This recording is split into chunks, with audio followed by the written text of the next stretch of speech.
Welcome back to SpeterTV, and spoiler alert, like a super speeder spoiler alert for Spider-Man No Way Home, and I guess Hawkeye, and I don't know, whatever recent MCU stuff you want to think of. It's general spoiler alert for real life, I don't know. So that said, with Spider-Man No Way Home ending with a pretty much internal reset, like a self-sustained reboot, a clean slate for Spider-Man after a full trilogy, what villains have already been set up for him to see in the future? Who's already there? Well, starting with Spider-Man Homecoming, of course we have the villain, the Vulture, the main villain of that movie, played by Michael Keaton, who said Michael Morbius, who is apparently in Morbius for some reason, who, I don't care what the movie's doing, who now, without the knowledge of Peter Parker, may, well, just come after Spider-Man again. Then we have the remaining Shocker, Herman Schultz, played by Bokeem Woodbine, Phineas Mason, the Tinkerer, played by Michael Chernus, the Prowler, Aaron Davis, played by Donald Glover, I almost said Danny Glover, and of course the Scorpion, Mac Gargan, played by Michael Mando, who I will come back to later. And I think that's it for Homecoming, but I'm inevitably going to miss somebody, so let me know in the comments. So of course, Spider-Man Far From Home, we might still technically have Mysterio, just because I don't believe anything that man ever says or does, including dying, but also his team is still out there somewhere with a lot of his technology, so he could come back one way or another, even just as a team. Also, we might have Chameleon in that movie. We have a man named Dimitri, which is the Chameleon's name, who in a movie where he's surrounded by, a villain whose whole thing is illusions and mystery and deception, and even the good guys are Skrulls, in disguise, this Dimitri might well be the Chameleon. He just kind of fits the theme. And of course, the elementals were there, but they were fake. But Flash did read a BuzzFeed article that said that there was a sailor named Morris Bench who was exposed to an experimental underwater generator and got hydro powers. So Hydro Man may really be out there, but also it was a BuzzFeed article. So, maybe not. Then we're also introduced to J. Jonah Jameson, who at times can be a legitimate villain to Spider-Man. He sort of is in No Way Home already, just as a nuisance and an incredibly vocal critic as he always is.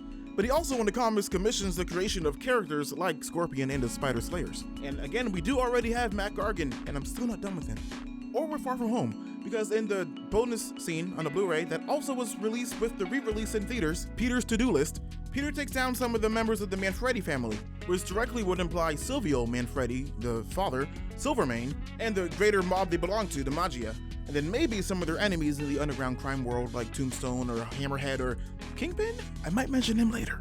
So then in No Way Home, we get, a bunch of villains, but none of them are from there, and they all, spoiler alert, go home. So to my memory, there's not a whole bunch of villains that are set up in that movie for the future. But of course, they joke about and make reference to Ned Leeds becoming the Hobgoblin, or I guess any enemy, but everyone wants him to be the Hobgoblin.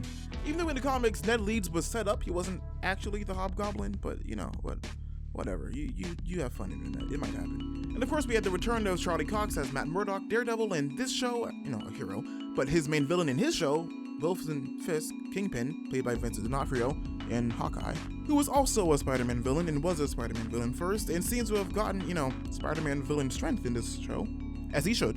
So he could well be on the way, and also he's totally alive, guys, stop freaking out online. And the mid-credit scene leaves us just a little splash of symbiote to work with, which has led a lot of people to go into the Agent Venom direction to Flash Thompson, who, could happen, but he's not really a villain. But you know who is? Mac Gargan, Venom. He could also be Venom. He could be Scorpion, he could be Venom, he could do both. Get you a villain who can do both. Now, how could some of these already established villains work into future storylines?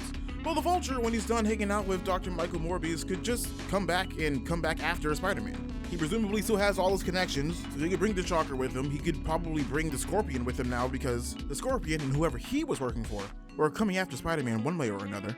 And he could still have the Tinkerer around to, tinker with some tech. So Scorpion could have been working for, I don't know, Kingpin or Jameson, though I'm not sure how Jameson would have had the funds at that point, but I don't know. Either way, Vulture might well be more inclined to be on board with all the villainy again. Prowler could be a thing, maybe not, and maybe in conjunction with his nephew, Miles Morales, either becoming Spider-Man or being set up to become Spider-Man himself later. The Chameleon could kind of always be anywhere, that's just kind of his thing. And I haven't gone back to rewatch, but I don't know where Spider-Man's, original Stark suit is, the red and blue. Chameleon might have it. And with Spider-Man's new, homemade suit, which is a pretty drastic enough departure from what he's been wearing, Chameleon could run around in Peter's old suit, making the public think that he's an imposter with, a new homemade suit that he just made at home. Home. Venom could come into play, but also the symbiote could also come in and take advantage of Peter Parker's current emotional state. Personally, I like a symbiote suit storyline in conjunction with Black Cat, kind of like in Spectacular Spider-Man. And also, I've really been wanting the Spider-Man underground crime stuff in the movies too, so Kingpin, Demacia, Silvermane, Hammerhead, Tombstone, whoever, and all of them maybe. They could all really work well together in a new trilogy or even just one movie or two movies as the direct threats and as commissioners of other ones like Scorpion or Black Cat, or even Prowler, or even other ones like Kraven the Hunter. There's a lot of places that these movies could go with the villains that are already set up, and some other ones if they want them, and they will want them. But maybe let Michael Mando do something, because he's been sitting there since, what, 2017? And even longer in the movies. I've heard he's a great actor, I've never seen him in anything, but whatever. Let me know who I missed, because I'm sure I missed somebody. Is it me? I don't know. Am I a Spider-Man villain? Is it Avi Arad? Who is it? Who did I miss? Thank you so much for watching. Like this video if you like it, dislike it if you dislike it. Subscribe if you're new, hit the notification bell to let your Speter sense single when I upload. This was more interesting to me than the review. Jonathan, hope you're happy. You won a No Way Home video, bro. And wash your hands.